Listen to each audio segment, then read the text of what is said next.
உங்களுக்கு ஸ்டிச் வந்து நல்லா தெரியணும், நான் அடியில் எப்படி போடுறேங்கிறதுக்கு தெரியணும் அப்படிங்கிறதுக்காக நான் வந்து நெட் கிளாத்தில் போட்டு காட்டுறேன். ஆனால் நீங்கள் இந்த பிளாக் கலர் பாப்லைன் கிளாத் இல்லைனா லைனிங் கிளாத்தில் தான் போட்டு பழகுங்க. த்ரெட்டோட கார்னரில் நல்லா ஒரு முடிச்சு போட்டுக்கோங்க. ஃபர்ஸ்ட்டு ஸ்டிச் எப்படி போடலான்னு பார்த்துடலாம் வாங்க. நூலை வந்து கையில் எப்படி ஹோல்ட் பண்ணிக்கணும்னு சொல்கிறேன்.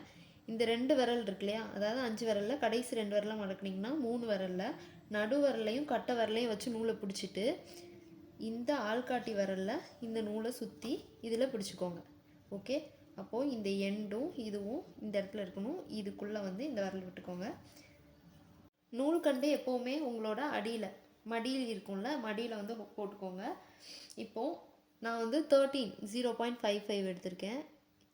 ஊசியை இப்போ எப்படி ஹோல்ட் பண்ணிக்கலான்னு பார்த்துக்கலாம். ஊசி வந்து இந்த ஹூக் பாயிண்ட் இருக்குல்ல, இதில் ஒரு வி இருக்கும். இந்த வி வந்து உங்கள் டிசைனை நோக்கி தான் போகணும். இப்போ நான் கோடு போட்டிருக்கிறதுனால இந்த வி வந்து ஃப்ரண்ட்டில் இப்படியே போய்கிட்டு இருக்கும். ஒருவேளை என் கோடு இப்படி திரும்புது அப்படின்னா இந்த வியும் இந்த மாதிரி திரும்பி இப்படி போயிடணும். வி எந்த இடத்துல இருக்கும் அப்படின்னா துலுப் அப்படின்னு பிராண்டு கிட்ட தான் அந்த வி இருக்கும். அதுக்கு நேராக தான் ஃப்ரண்ட்டில் தான் வி இருக்கும், பின்னாடி தான் நம்பர் இருக்கும். ஸோ இந்த துலுப் அப்படிங்கிற பிராண்ட் நேமு இப்படி போயிட்டு இருக்கும்போது என்னோட டிசைன் இப்படி மாறும்போது இந்த ஊசி இப்படி திரும்பி இப்படி போக ஆரம்பிச்சிரும். திருப்பி இப்படி வரும்போது இப்படி வரும்.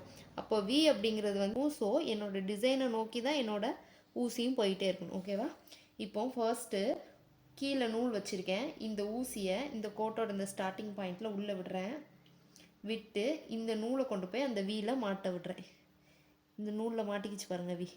இப்போ அப்படியே மேலே எடுத்துகிட்டு இந்த கையை ரெண்டையும் ரிலீஸ் பண்ணிடுறேன். ரிலீஸ் பண்ணோன்னே என்ன ஆகிடும்னா ஆட்டோமேட்டிக்காக இங்கே ஒரு முடிச்சு போட்டிருக்கோம்ல, ஸோ இந்த நூல் வந்து இதில் லாக் ஆகி நின்றுக்கும். இப்போ என்ன செய்யணும் நீங்கள் அப்படின்னா, இந்த வி ஃப்ரண்ட்டில் தானே இருக்குது, கோடை நான் இங்கே தானே போட்டிருக்கேன். ஸோ ஒரு குத்திக்கோங்க. குத்திட்டேன்.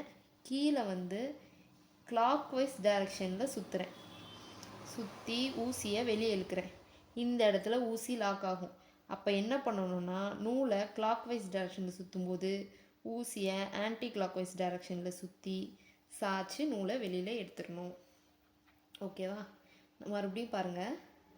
ஊசியை குத்துறேன், நூலை சுற்றி மேலே இழுக்கிறேன், லாக் ஆகுது. இப்போ இந்த ஊசியை அப்படியே பின்னாடியாக திருப்புறேன். மெதுவாக திருப்பி மறுபடியும் ஃப்ரண்ட்டில் திருப்புறேன். ஸோ நம்ம என்ன பண்ணுறோம், குத்துறோம், சுற்றுறோம், இழுக்கிறோம், லாக் ஆகும். அப்போ அப்படியே பேக்கில் திருப்பி ஃப்ரண்ட்டில் குத்தி சுற்றி இழுத்து பேக்கில் திருப்பி ஃப்ரண்ட்டில் குத்தி சுற்றி இழுத்து பேக்கில் திருப்பி ஃப்ரண்ட்டில். முக்கியமான விஷயம் என்ன அப்படின்னா இந்த ஊசியோட பொசிஷன் இப்படி 90 டிகிரியில் தான் இருக்கணும். நீங்கள் மாற்றிடாதீங்க. அதை லைட்டாக வேணால் சாய்ச்சி லைட்டாக எடுத்துக்கலாம், ரொம்ப சாய்ச்சி இப்படியெல்லாம் எடுக்கக்கூடாது. ஓகேவா? இன்னொன்று, நூலை நான் இப்படி சுற்றும் போது ஊசியை நான் இப்படி சுற்றுறேன். ஒருவேளை இந்த இடத்துல நூலை நான் இப்படி சுற்றுறேன்னா ஊசியை நான் இப்படி சுற்றி எடுக்கும்போது இந்த இடத்துல ஸ்டிச்சு மாறும். இப்படி நான் சுற்றுறேன் பாருங்கள்.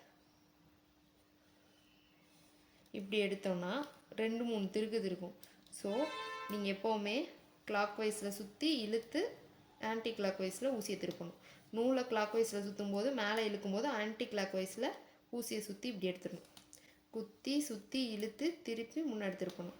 குத்தி சுற்றி இழுத்து பேக்கில் திருப்பி ஃப்ரண்ட்டில். ஓகேவா? இப்படியே பழகிக்கோங்க. குத்தி சுற்றி திருப்பி குத்தி சுற்றி இழுத்து பேக்கு ஃப்ரண்ட்டு, குத்தி சுற்றி இழுத்து பேக்கு ஃப்ரண்ட்டு, குத்தி சுற்றி இழுத்து பேக்கு ஃப்ரண்ட்டு, குத்துறோம் சுற்றுறோம் இழுக்கிறோம் பேக்கு ஃப்ரண்ட்டு.